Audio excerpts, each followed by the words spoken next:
जय हिंद दोस्तों। तो एक बार फिर से हम आप लोगों के सामने बहुत ही अच्छे सब्जेक्ट लेकर आए हैं। क्लास 10th का है सब्जेक्ट है रसायन शास्त्र यानी केमिस्ट्री है। तो यहाँ इस बार हम लोग के एग्ज़ाम का समय चल रहा है, तो हम सोच रहे हैं कि जो भी VVI है या MVVI क्वेश्चन है वो बच्चों के सामने में वीडियो बनाकर दिया जाए, ताकि एग्ज़ाम में बहुत सारे फ़ायदेमंद हो। तो डिटेल में पढ़ना है तो एग्ज़ाम के बाद हम आप लोगों के लिए डिटेल में भी वीडियो बनाएंगे, चैप्टर बाय चैप्टर बनाएंगे। तो फिलहाल हम लोग अभी ऑब्जेक्टिव पर बात कर लेते हैं। तो सब्जेक्ट क्लास है 10 रसायन शास्त्र, जिसको बोलते हैं इंग्लिश में केमिस्ट्री बोलते हैं। तो चैप्टर पहला चैप्टर का नाम है ना रासायनिक अभिक्रिया एवं समीकरण। इसमें बहुत सारे ऑब्जेक्टिव क्वेश्चन है, लेकिन हम जो मेन 10 को ऑब्जेक्टिव है वो आपको सामने में है ना बताने जा रहे हैं कि यहाँ पे देखना है कि जो पदार्थ रासायनिक अभिक्रिया में भाग लेता है उसको क्या कहते हैं, अभिकारक कहते हैं।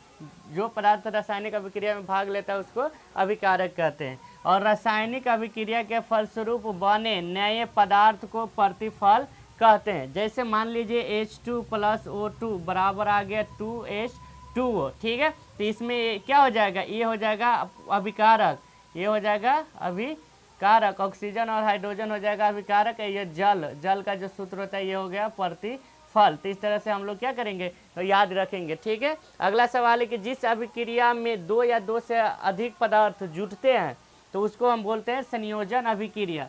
उसको क्या बोलते हैं, संयोजन अभिक्रिया। संयोजन मतलब होता है जोड़ना, ठीक है। उसके बाद क्या होता है कि जैसे ये हो गया H2 + O2 बराबर 2H2, 2 ऑक्सीजन हाइड्रोजन मिलकर क्या किया जल बना, तो ये हो गया संयोजन अभिक्रिया।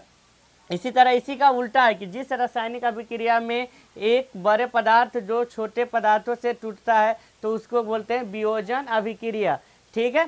तो यहाँ पे वियोजन का मतलब होता है क्या होता है कि टूटना, ठीक है। अगला सवाल है कि कौन पदार्थ दहन का पोषक होता है। दहन का पोषक का मतलब होता है कि जो जलने में क्या होता है सहायता करता है, यानी आग को जलने में क्या करता है जो सहायता करता है। जैसे ऑक्सीजन हो गया, ऑक्सीजन का काम है आग को और ज़्यादा जला दे, ठीक है। दूसरा सवाल है कि कौन दहन का अपोषक होता है। अपोषक मतलब होता है कि जो है ना बुता दे, आग को क्या किया बुता जाए तो हो जाता है कार्बन डाइऑक्साइड यानी CO2। CO2 क्या है दहन का अपोषक होता है। उसके बाद है कि जिस न्यूनतम ताप पर कोई पदार्थ जलना शुरू कर देता है, जिस न्यूनतम ताप पर कोई पदार्थ जलना शुरू कर देता है उसको बोलते हैं ज्वलन ताप। उसको क्या बोलते हैं ज्वलन ताप बोलते हैं। उसके बाद है द्रवीभूत पेट्रोलियम गैस यानी LPG गैस का मुख्य अवयव क्या है। LPG गैस बोलते हैं जो लोग हम लोग क्या कहते हैं खाना बनाते हैं उसमें, ठीक है, उसमें LPG गैस होता है, उसको बोलते हैं उसका मुख्य अवयव होता है ब्यूटेन। ब्यूटेन का सूत्र होता है C4H10, ठीक है। उसके बाद आ गया खाना बनाने के लिए सिलेंडर में, ठीक, गंध के लिए कौन सा पदार्थ मिलाया जाता है। जैसे कि मान लीजिए कौन सी कि हम लोग खाना बनाने वाला सिलेंडर को जब भी लीकेज होता है तो उसका गंध चारों तरफ फैल जाता है,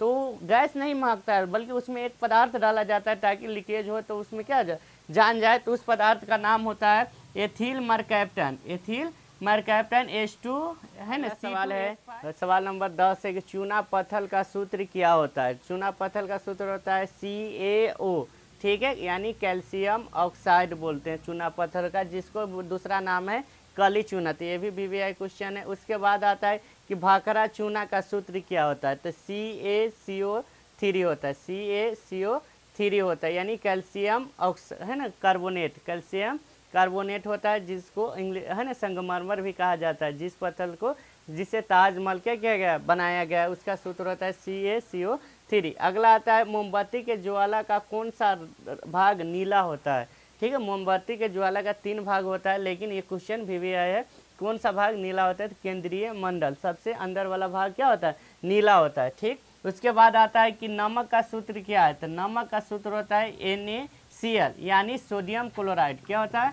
सोडियम, इसको पूरा नाम है रासायनिक नाम है क्लोराइड, ठीक।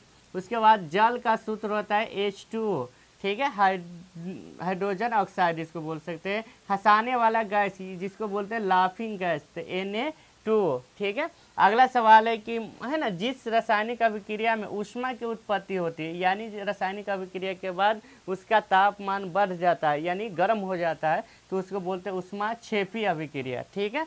उसके बाद आता है कि जिस रासायनिक अभिक्रिया में ऊष्मा की ज़रूरत होती है, ऊष्मा की ज़रूरत होती है उसको बोलते हैं उष्मा शोषी। शोषी का मतलब अपने अंदर लेता है, तो यानी उष्मा हो गया। उष्मा क्षेपी का मतलब होता है कि बाहर निकलता है, ठीक है। फिर मेन वीवीआई क्वेश्चन कि भोजन का पाचन, जो हमारे शरीर में पचता है भोजन, वो किस प्रकार के रासायनिक अभिक्रिया है, तो ऑक्सीकरण अभिक्रिया। भोजन का पाचन, ये भी वीवीआई क्वेश्चन है। उसके बाद अगला सवाल आता है कि कौन सा पदार्थ बिना ज्वाला के जलता है, यानी जिसमें क्या होता है, ज्वाला नहीं होता है, तो होता है कोयला, ठीक। अगला सवाल है कि ऑक्सीजन की उपस्थिति में किस पदार्थों को जलना है, किसी पदार्थों को जलना क्या कहलाता है, तो दहन कहलाता है, ठीक है। ऑक्सीजन की उपस्थिति में जो आग में जलता है जो पदार्थ, उसको दहनशील पदार्थ कहते हैं, ठीक। तो इस तरह से हम लोग